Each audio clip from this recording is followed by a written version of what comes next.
One. Boom. All right, ladies and gentlemen, if you want to escape the hustle, build a business that works probably without you, then you're going to want to pay attention to this episode. Let's get this one started. Here we go. Shut up and sit down. Look, a business can give you everything you want in life: prestige, wealth, freedom. It can also take everything away from you. This show is for those who are willing to take that risk. These are the real life stories of entrepreneurs. But before we start, I have one small favor to ask. Please leave a comment. It can be advice, critiques, tips, feedback, or share this with someone because your engagement is the most valuable and most powerful form of social currency. So thank you, and welcome to another episode of Business Bros. All right, business bros. Now, he started as a freelance writer and rose to the top of the company that helps entrepreneurs turn everyday spending into freedom. With laser focus, working smarter, he's here to show you how to scale without stress, building systems that set you free, and then travel the world on your business's dime. Let's welcome to the show, Mr. Travis Cormier.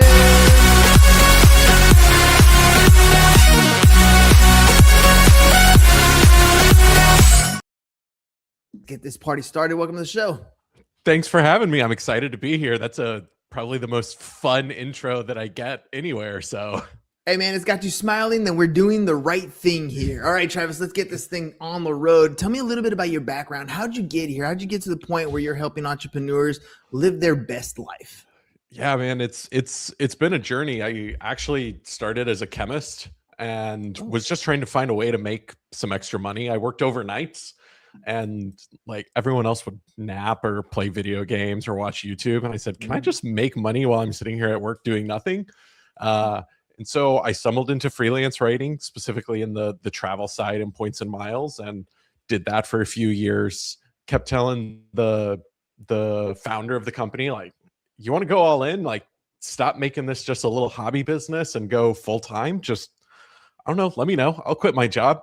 And one day he called me and said, hey, I just quit my job. You want to come be my number two?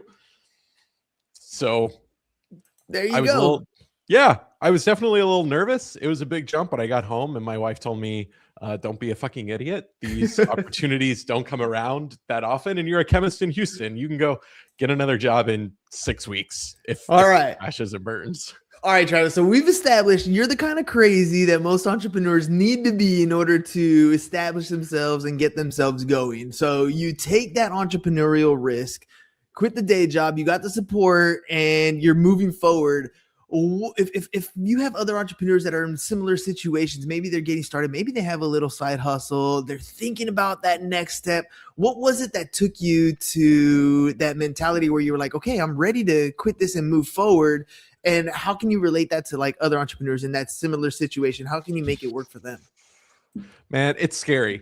Like that's the hardest thing, is realizing that it's just a mental and emotional block, right? You're used to living life one way. You're used to living with a regular W-2 paycheck that's coming from someone else, and having to overcome that and accept the risk of jumping in.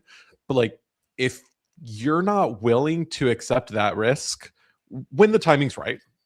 It's a calculated risk that you're making, but like, you're going to have to accept risks throughout your business journey. You're going to have to place bets and hope with the most information you can that they're going to pay off. So it really is that first step that you have to take to just fully commit to be able to scale it up from something small to something that's actually going to be a business. Now, I know there are a lot of entrepreneurs out there, a lot of people in general. They work really well under pressure. When their back's against the wall, that's when the best version of them comes out.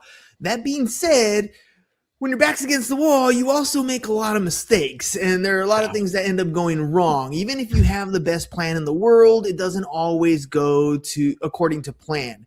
So what are some of the common mistakes that you see entrepreneurs make, maybe when their back's against the wall, or maybe when they're getting ready to scale? What are some of those common mistakes you see people making that you wish like you can put a little pause button and help them avoid it?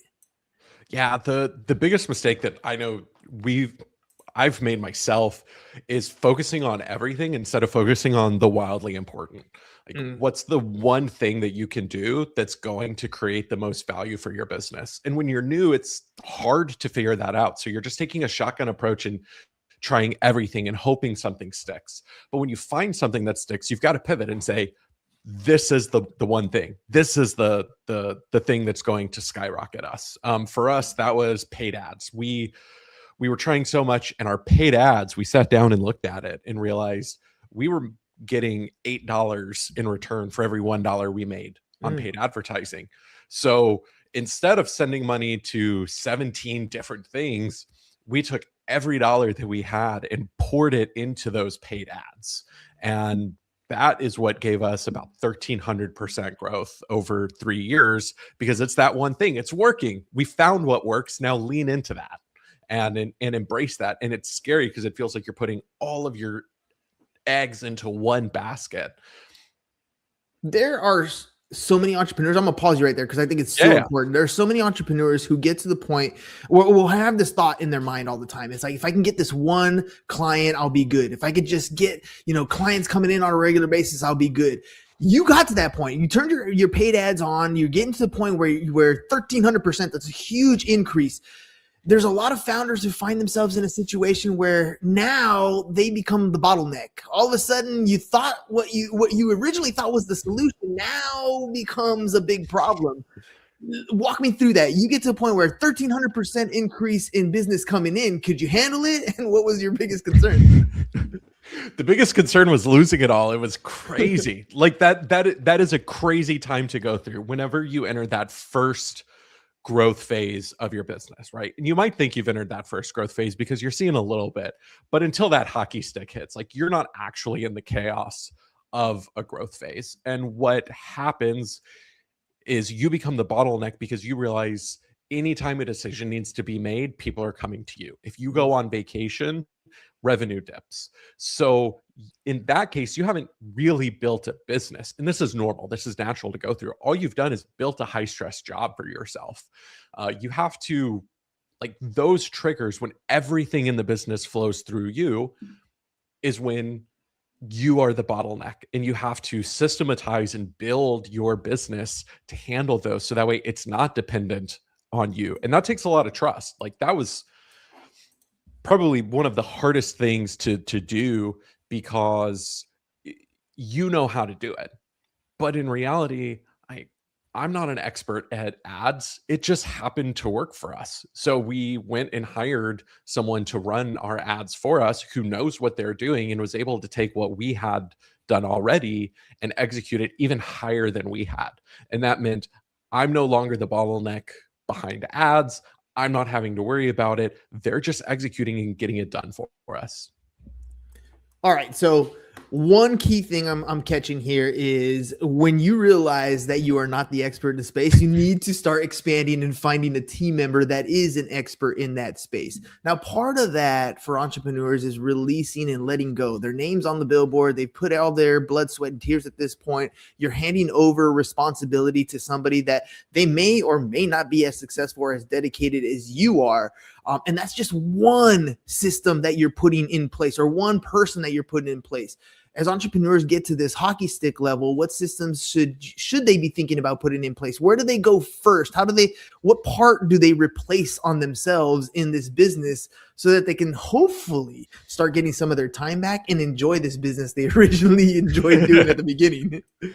Yeah, the way that I do it is I still do this about once a year. I just do a work audit of myself. So instead of trying to say, here's what you should stop doing, because it's going to be different for everyone, spend a week and just write a list of all of the work that you do, every single task, every single project, everything you're doing, write it down, and then take that list and go through it. And first ask yourself, do we need to be doing this? Is this something we can just stop doing? If not, and we need to continue, okay, am I good at it? Am I actually good at doing this, or am I just the only person who's done it? And everything that doesn't fall as an item that you are exceptionally good at, there you go. You've found your list to start delegating and handing off to other people. And systematizing it that way helps give you that clarity around the impactful work that you do that actually drives value. So when you remove the work that doesn't, you're left with just the most high value work that you are providing. Any helpful tips on trying to get what you do instinctively in your mind into somebody else's mind so that they can do it at a similar or maybe better level than you are? Yeah, I mean, it's the boring part of business that no one, especially when you're going through that growth, really wants to do. But it's about documenting it, and it doesn't have to be hard. We use two tools to do it. We use Loom and we use Tango. So Loom, it's literally just records your screen. So as you're doing something, hit the button, it records it, narrate what you're doing throughout. It explains the purpose, etc. But now with their AI features, it can generate an SOP for you. So you're not trying to type everything up, think it, you're just doing it and it produces it for you.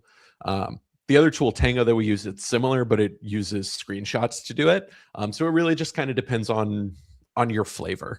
Do you want more screenshot heavy? Do you want more of the video with the written documentation?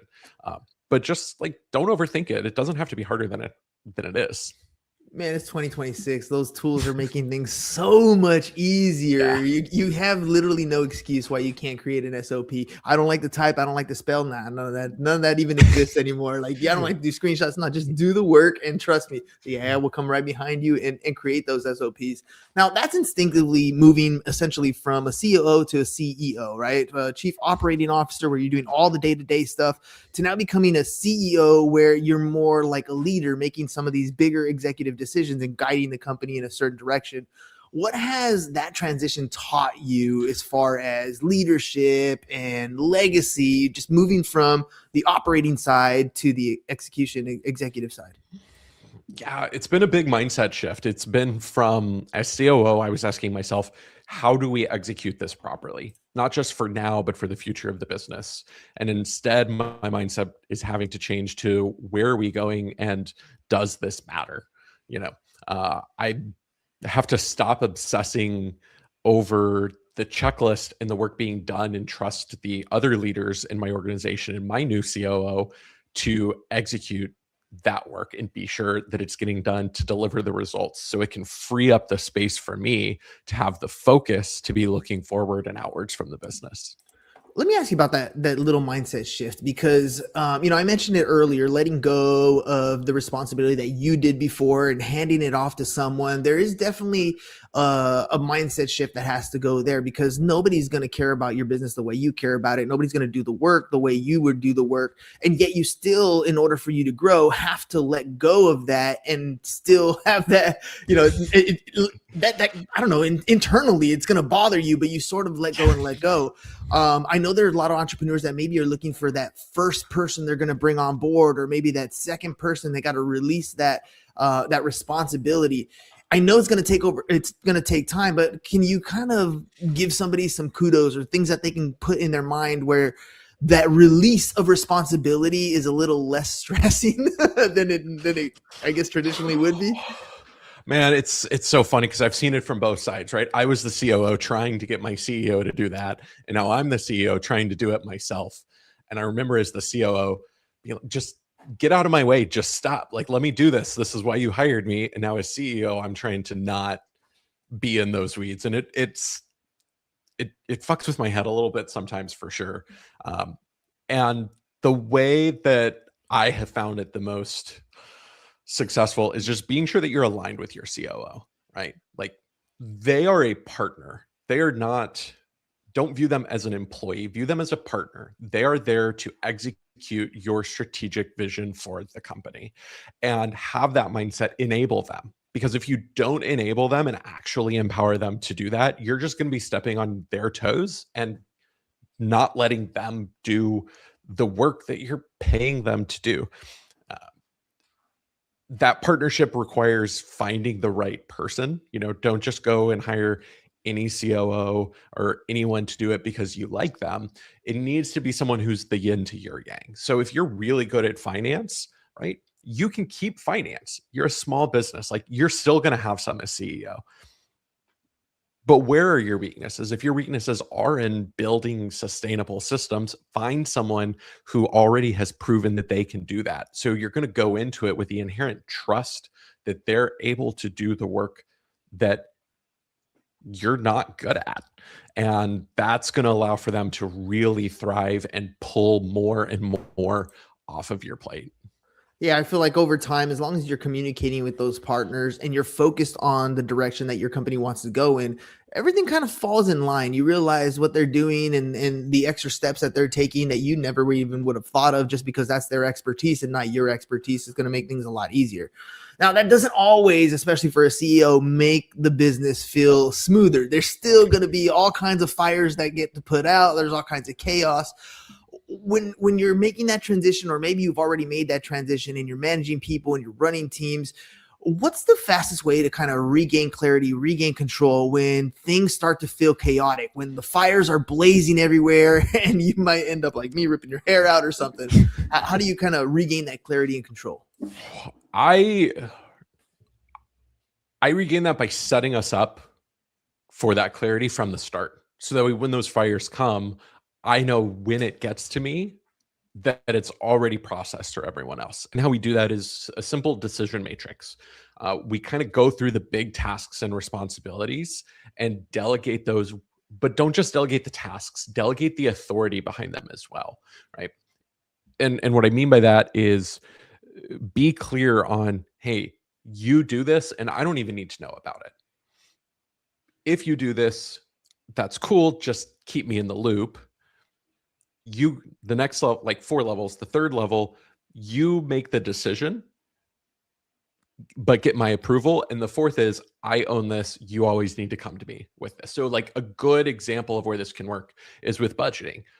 Budget variances of 2%, you own that. Like, just make a decision. If it's 5%, make a decision and let me know. 10%, you come to me with the solution, but I need to approve it. And anything above 10%, that's my decision to make. So you set up these clear boundaries from the start. So when those fires are happening, it's pre-filtering out based off of the authority that you've delegated, not just the work that you've delegated. So keep them in a box, but give them room in that box to do what they need to do. Just make sure you set the boundaries a little early.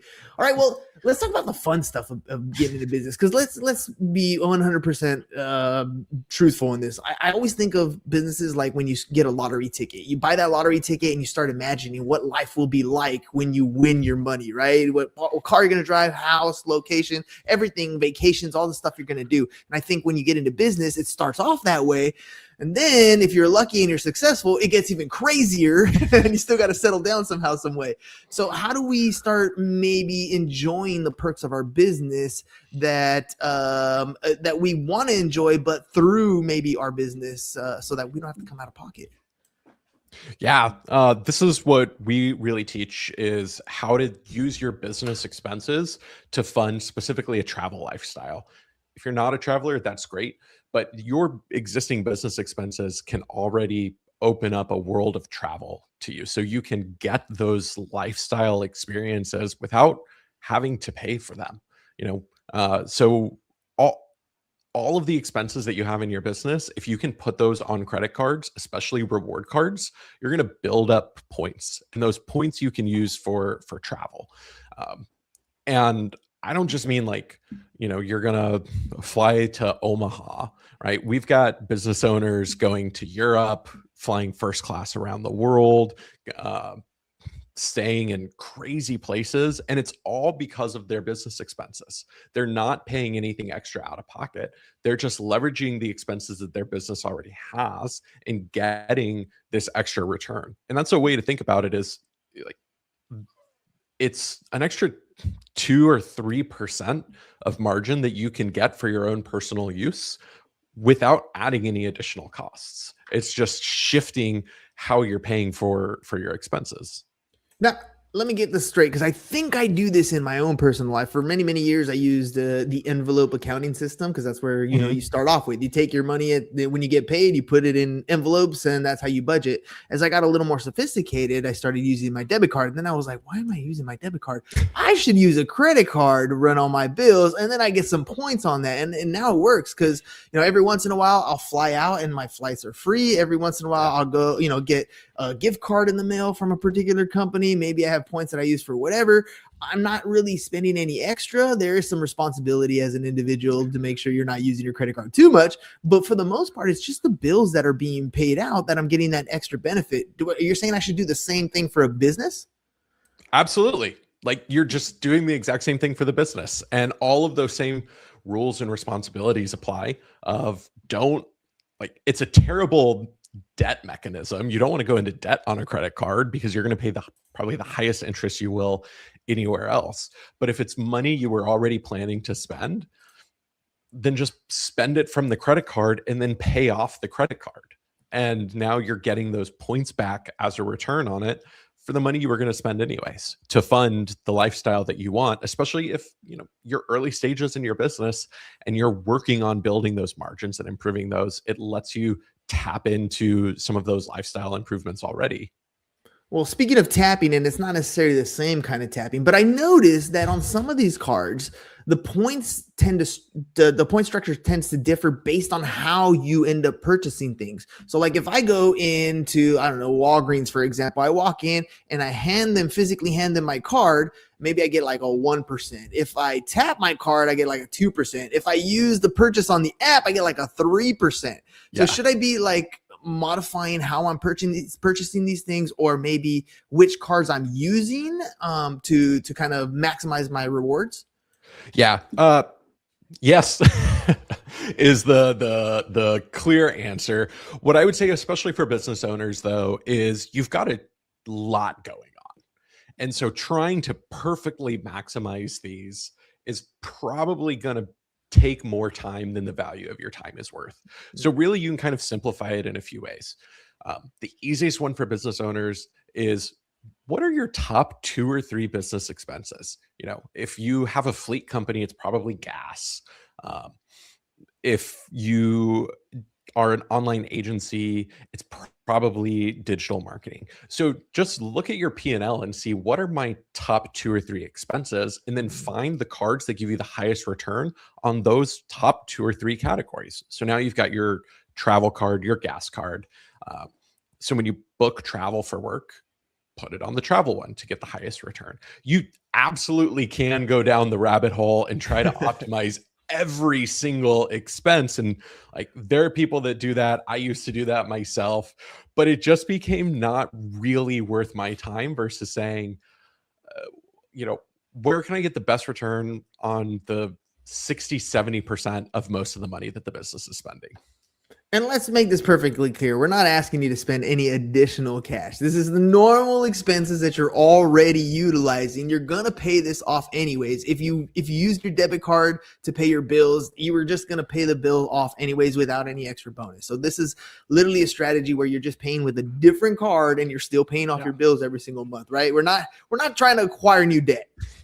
No, absolutely not. Like you're just paying the expenses that you already had. But, and to be fair, like accounting is not a strength of mine, but I do know one of the advantages for business owners too is it does give you some more flexibility in your cash flow. Because if you're paying with a debit or ACH, that cash is leaving your account right now. And especially if, maybe you're being paid net 30, net 60, so your cash isn't coming in until later. Well, if I put that expense on a credit card now, that statement closes in 15 days. I don't have to pay that statement until another 30 days. So I've bought myself a 45-day window of cash flow for the expense that I'm already making. So it can help streamline, especially if you're early and that cash flow is coming in waves instead of being stable. So you can kind of smooth those expenses out over time. And as long as you pay it before the next statement closes, there's not going to be interest on it. No, in fact, you probably end up plus 1, 2, 3%, depending on the card and the point structure that you end up with. What about lines of credit. So I know that there are some line of credits that have additional point structures built in. Maybe the financing on that is a little bit better. Obviously for this, we're talking about the best point structure possible, but do you see that within lines of credit as well? Like for businesses versus a credit card? I'll just be radically honest with everyone. Like that's not our area. I can't really speak to lines of credit. If someone out there does know and they want to use that as an opportunity to comment and engage, I would love to learn from you on utilizing those lines of credit to earn points too, because it's effectively the same thing. Yeah, it definitely is. Definitely is. Yeah. So, I mean, and that's cool. Like if we don't know a certain area, that's the beauty of having experts in different spaces. It makes a huge difference. All right. Well, Travis, if people want to reach out to you, they want to find out more about what it is you do, how can they do that? Yeah, they can come to our website, 10xtravel.com. We've got a free course that kind of gives you the crash course on earning points from credit cards, how to use them for travel. We've also got a community on Facebook, the 10x Travel Insiders Facebook group. There's over 400,000 people in there obsessing about this. So if you have a question, I promise you they have an answer. Those are going to be the best ways to find us and learn more about this. What's the coolest, craziest story you've had from a client that you worked with? Kind of tell me where they ended up going, what they ended up doing, where they were. Probably the craziest story is we've helped clients book like 6 to 8 month round the world trips, all in flying business and first class, staying at 5-star hotels. So, they'll go from the US to Japan, to Thailand, to the Maldives, to Dubai, to Europe, to South America, and like just go see the world with the points that they've gotten. And like you do have to pay taxes on that, but like if you were putting something like that together out of pocket, you're talking $30, $40, $50,000. Most of these people are paying $1,000 or less to take these, and it really is just incredible seeing what people can unlock from just money they were already spending anyways. Dude, I mean, that's crazy. 6 to 8 months. Look, ladies and gents, we started off talking about growing your company and helping you scale because we want you to make as much money as possible. That means money's coming in, and obviously you have expenses with money going out. And all we're saying now is when you get that money to go out in a cool, different way where you're acquiring additional points. And then we take those extra points from the business you're already operating and you go live life and you go experience things in ways that you probably never thought you could afford simply because you're changing the way you're doing your day-to-day payment structure. So if you want to learn more about how to do this sort of stuff, if you want to learn about taking your business, helping it grow a little bit, but really expensing your stuff so you earn some points, go to 10xtravel.com, 10xtravel.com. Travis and his team are going to show you how they help people change their travel like in ways you wouldn't imagine simply because it doesn't have to come out of your pocketbook as much. Travis, if we have any last minute questions and we go to your website, what are we going to find? You're going to find a ton of content on there. We also have a web tool, My 10X. That's where our course lives. And that's where people are going to find just tools to simplify this and make it easy. If you're just trying to wonder what card is right for me, it'll automatically recommend one, just trying to make it as easy as possible. I'm excited, dude. And when people head over there, like what's their time frame? I'm gonna pay my bills next month. I want to get started. Like, how quickly can somebody like learn something and start making a move? I mean, you could start today. All you've got to do is open a card. It's as simple as that. Start by opening your first and using that while you're learning. And as you learn, you'll be able to better optimize. But like, don't let perfection stop you from getting started. And I mean, that's not just with credit cards. That's just anything in business. Perfect. Now, a couple comments on YouTube. Great information. Thanks. And then we got one that's kind of funny. He said, dude looks like he's 40, but sounds like he's 16 years old. I don't know if he's talking about me or you, but either way, I think we'll both take it as a compliment. I'll take it. I'll take it, man. I'll take it. All right, ladies and gentlemen, 10xtravel.com, 10xtravel.com. Learn how to pay your bills using credit cards. Get the points that you're looking for so that you can travel. If you're in business right now, you got expenses coming out every single day. If you're using your debit card to pay your expenses, congratulations. But if you use a credit card, you can definitely do some cool stuff. Talk to your accountant, see how you can float your cash flow a little bit better. And at the same time, maximize some of those points so you can go out and travel the world and enjoy the life that you designed and the whole reason you got into business in the first place. So learn your money, get it right. 10xtravel.com. Travis, thank you very much. Any final thoughts before we head out? Oh, thanks for having me. This was probably like one of the most fun podcasts I've been on. And if you're talking about me looking like I'm 40 and sounding like I'm 16, I'll take the sound like I'm 16. Maybe someday I'll catch up to look my age. There you go. That's what I'm talking about. All right, ladies and gents, we'll catch you guys on the next one. Peace. And we're out. It's over. Go home. Is your business in need of marketing? Try starting a podcast. But not just any podcast. Podcast like a pro. We can show you how to take your business from being invisible to becoming a brand people trust. Go to www.businessbros.biz to get started today.